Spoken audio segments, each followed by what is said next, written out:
Okay, so hello everyone. So let us start. Okay, let us start the class. I hope all of you can hear me. Please let me know. Sure. Am I audible to all of you?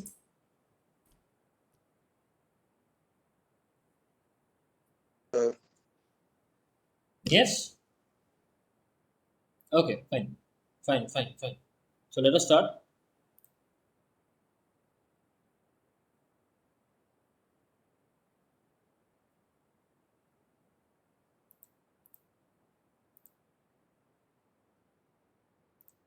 In the last class, we stopped in solid slabs spanning in one direction. So for solid slabs spanning in one direction, for single concentrated loads, we have this formula: BC equal to Kx 1 minus x by L plus BW. Fine. Now here BC and all these are certain expressions that we discussed in the last class. Now if you can see, for two or more loads that are connected in the direction of span, fine. So in the direction of span means what? The span is present in which direction? In that same direction only we will be having two or more concentrated loads, fine.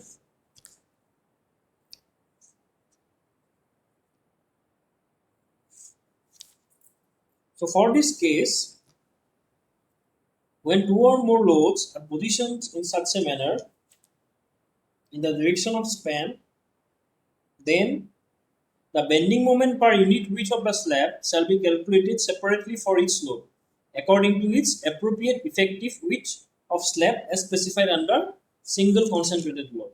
So, if you can see here in the next page, you will be having certain values of K. Now, these K values and B by L values, these are all, you know, these are all very important things.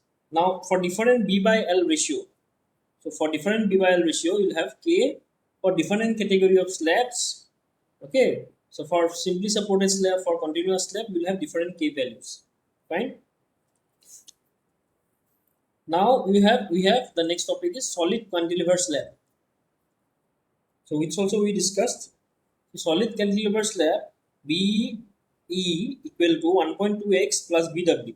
Now B is what? Effective width. X is the distance of center of gravity of the concentrated load, and BW is the breadth of the concentration area of the load. Okay.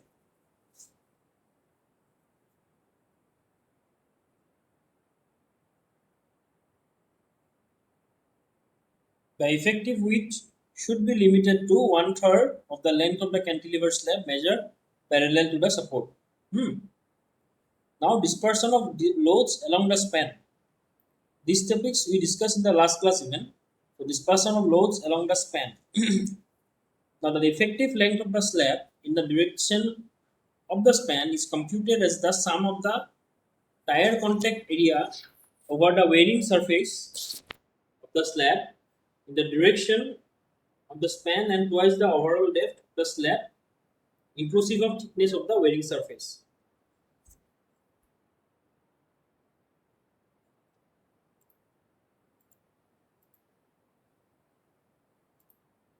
Students, if you have problem in hearing, then unmute yourself and speak up, okay? Because it's not possible for me to look at the chat messages every time since I'm looking at the giving the presentations. Okay, just tell me. Okay, unmute yourself if you have problem in hearing or anything else. Okay, or any doubts or something like that.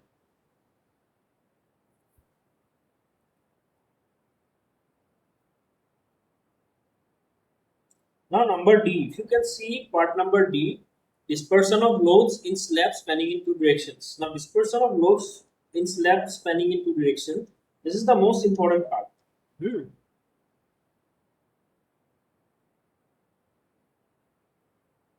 Now here we will have to use some curves that are developed by Pigot's and Westergaard's. Okay, so these are specified according to Indian Road Congress IRC Manual 21/2000. Fine. So in this way we will have to compute. Now here, how will you compute?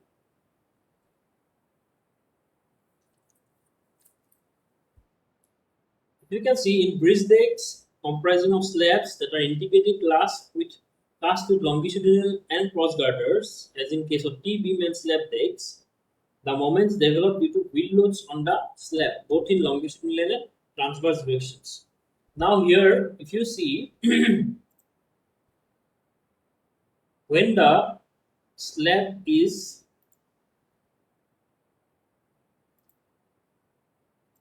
cast with the longitudinal and cross girders, the moments that develop due to the wheel loads in the slab are both in longitudinal and transverse direction. Now I am giving an example. Suppose this is a bridge. Okay, so this is a bridge. So here we have the piers. So this is a section actually. Now suppose a vehicle is present here. Okay, if the vehicle is present here, then uh, the loads or the moments that are developed, they will be both in longitudinal and transverse direction. Now longitudinal and transverse directions means, suppose I'm giving an example. Wait, give me a minute.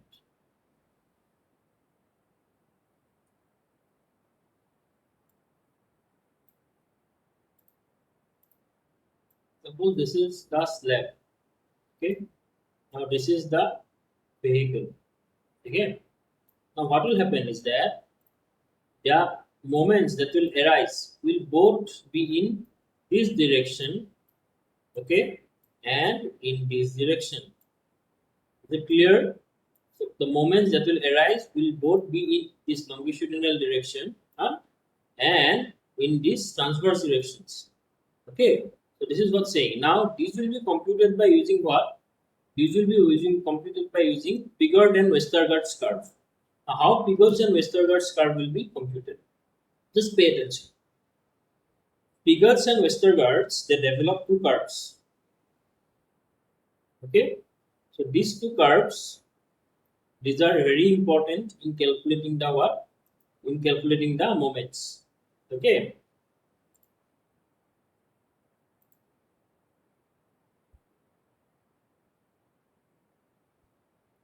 Now, if you can see here, this is the most accurate and adequate diagram. You can see here, we will be having, this is the, suppose, as I drew before, this is the part of the slab, this L and B. These are the length and breadth. These are the two dimensions. Fine. Now, if these are the two dimensions, then if you see here, there is one value small u and small v. So this means what? This is the wheel. Now this wheel will, what will happen? If this is the wheel, okay, this wheel will be dispersing the loads in the different layers of the bridge. This is the wearing coat. Wearing coat means what? That bitumen layer that is just at the top of the slab, and the bottom of that will be having this RCC slab. Now this load are assumed to be at 45 degree to the wearing coat and structural slab. Okay.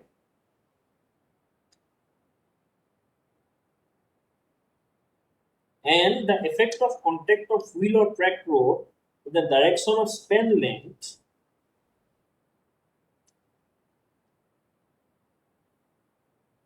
is twice the overall depth of the slab inclusive of the thickness of the wearing coat. Okay. Now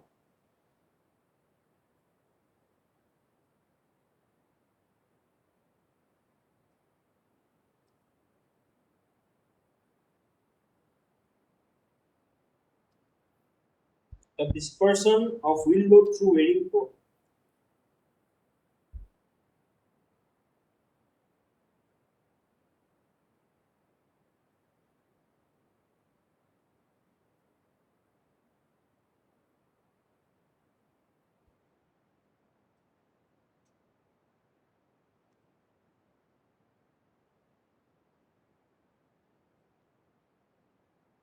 So this is how it is dispersed. Now this load from this wheel, it will be dispersed at what? It will be dispersed at 45-degree angles with the horizontal. Okay, so this is the main basic thing that you remember. Now we will be having the values of this. Okay, if you come to bottom,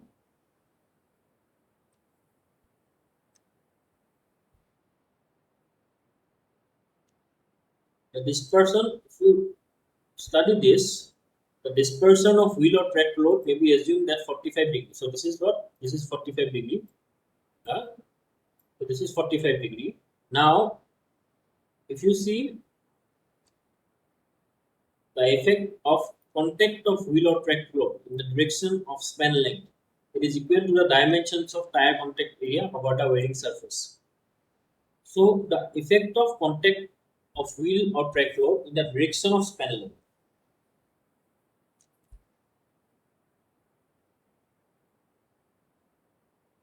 In the direction of span length means the direction in which the vehicle is moving. Okay, so this is how it is considered. Now the dispersion of wheel load through the wearing code, it will be shown in the next figure.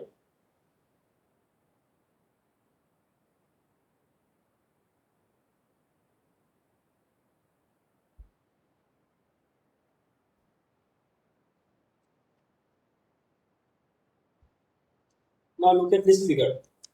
Now if you see this L and this B, okay, so for a particular slab, the length will be 4 meter and B will be 2 meter. Fine. Now this dotted line, that means small v and small u. You can see in the figure small v and small u. Okay. So this small v and small u, these will be what?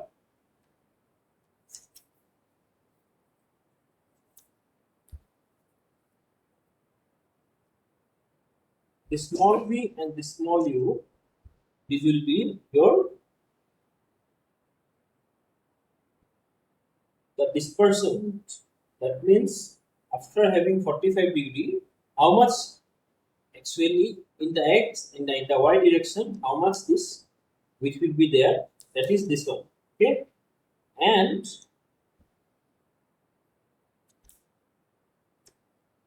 and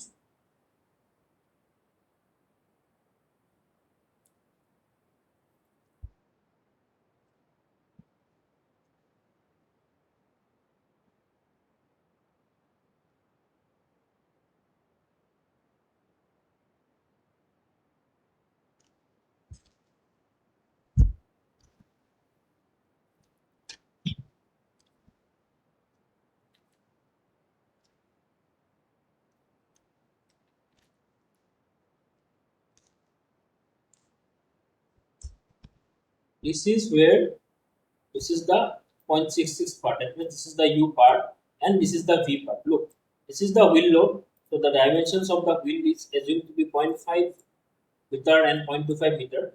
This is the portion of the wheel that will actually be in contact with the road. Now the load from one wheel is 57 kilonewton. Okay.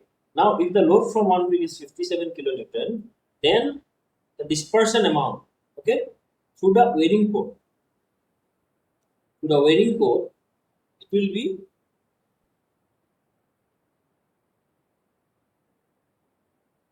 you know 0.66 mm only up to the wearing core. So this small u and small v is only up to the wearing core. Okay, this small u and small v is only up to the wearing core. That means when the load gets dispersed in this direction, then we'll be getting this. That means this. And if the load gets dispersed in this direction, then we'll be getting this. Okay. In this way, these things are calculated. Now, if you can see, this is for 0.66 and 0.41. Now, for RCC slab, now look, below the wearing core, there will be a slab of 200 mm. So, for that purpose, the value of U will be 1.06 meter. Okay, so this is very important thing. You just remember. And the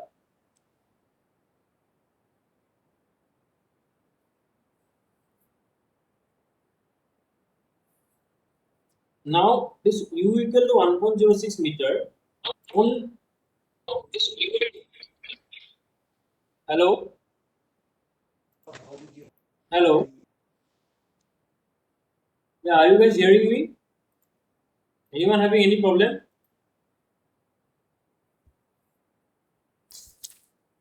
Yeah, are you guys hearing me?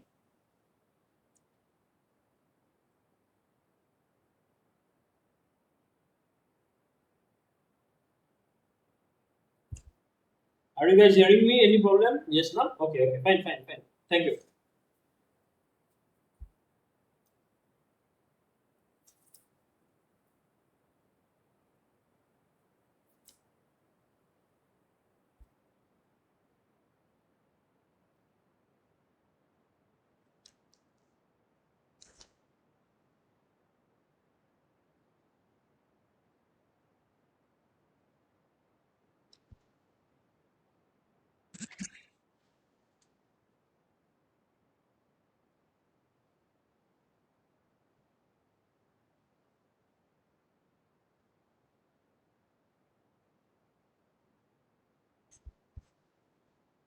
Okay, so let me tell you one thing now, important.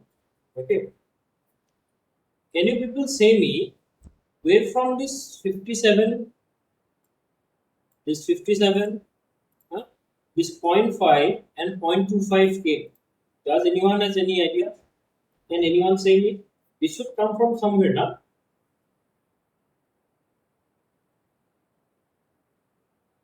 This should come from somewhere. Now. Can anyone say me? Unmute yourself and speak. I'd like to know from any one of you.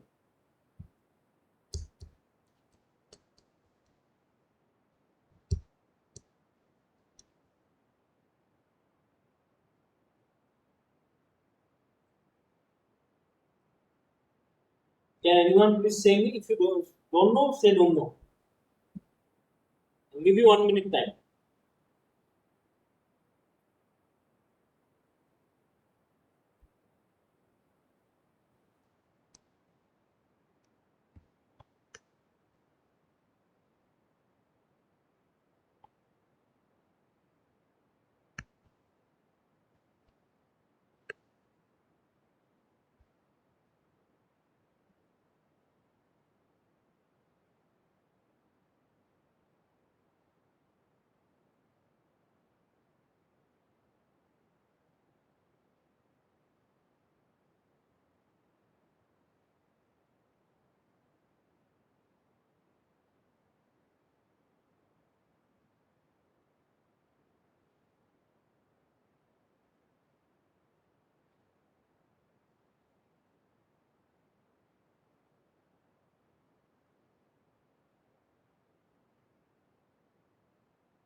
Seems like no one knows the answer. Actually, if you see from your class notes that we took during our physical classes, huh? If you see there, I drew a diagram of IRC class A and B loading vehicle. There was a table on that. So we took the maximum load from there. Axle load of 150, 114 kilonewton. Now this 114 kilonewton was for this 114. If you can refer to that notes, this 114 was for two wheels. Now therefore for one wheel it will be how much? 57. Okay, and if you see the ground contact area in the table, it was given there X and B and W, that means breadth and width. These are given in that table. Okay, just refer to that table, you will understand. Fine.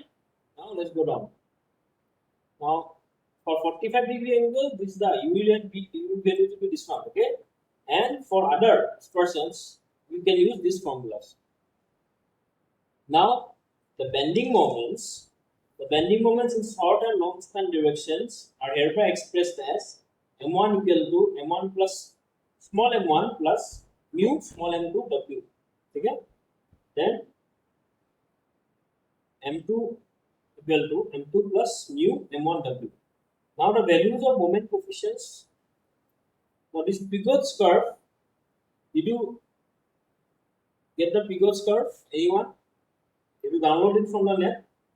Or should I send it to you? This Pigot curve, do you download it from the net or should I send it to you people?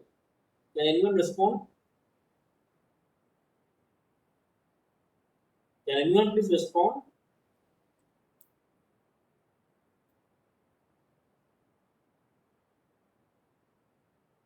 I'll send. Okay, fine. I'll send it to someone and please circulate. Okay.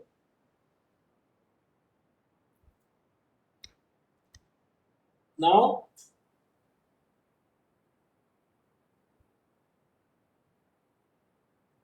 the values of moment coefficient small m1 and small m2. These will be dependent on the parameters small u by b and small v by l. So if you can see this curve, take this.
these are I am not able to rotate this. Huh?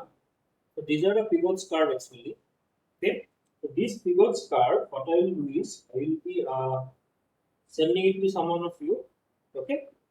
Now after that, if you see this pivots curve more properly, just have a look at it.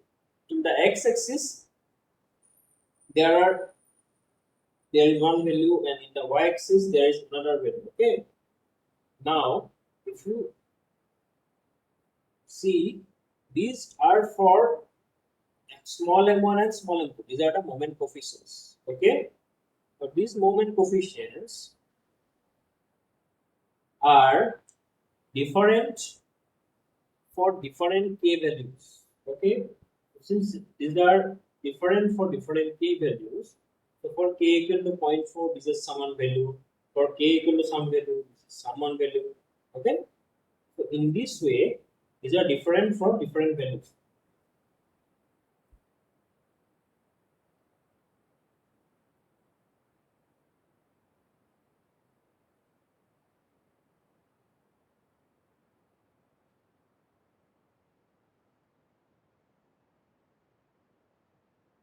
So in this way, what we will have to do is we will have to compute the values. Now, if you see this curve, if you look in details, if you look in detail,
the different pivots values will be having different k values will be having for different. Now, if you see here, how will you find out the k value first of all? If you can see here, k equal to b by l. So k value will be dependent upon the b by l ratio. Okay. So this b by l ratio, that means breadth and width of the slab. Okay. That means b by l means what? Just don't get confused between small b and small l and capital B and capital L. Okay. Now this capital B, capital L and small l, these two are different parameters. When we'll have to find out the k value, we'll have to look at the parameter of capital B and capital L. But when you will have to find out in Pigot's curve, then you will have to look at the small u, small v. Okay. So these are certain parameters that is very important. So don't get confused on this type of things. Now,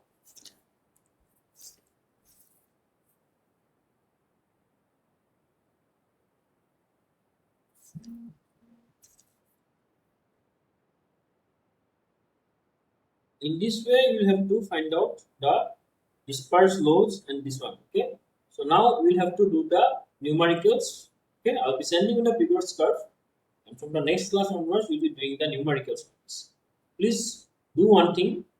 Just whatever you do, take a printout or anything else, you just keep those Pigot's curve ready and bring your copies and all. Okay. So that it becomes more interactive. And please try to respond in classes rather than sending messages. Okay. If someone asks me what wheel loads are, okay, wheel load. Okay, fine. I didn't see the answer. Fine, you're correct. Good. So in this way, you will have to find out the load parameters for different.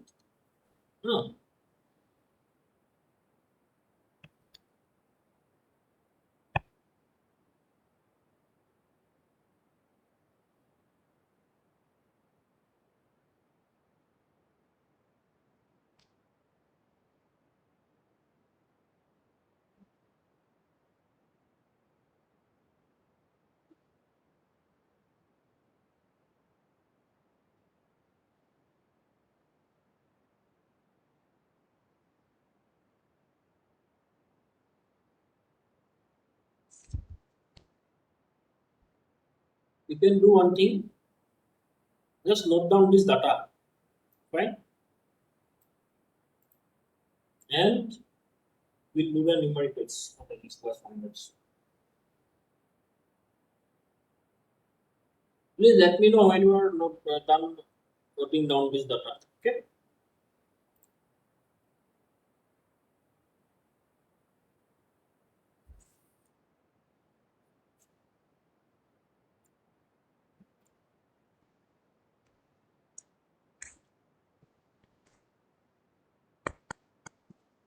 Once you are done noting down this data, please tell me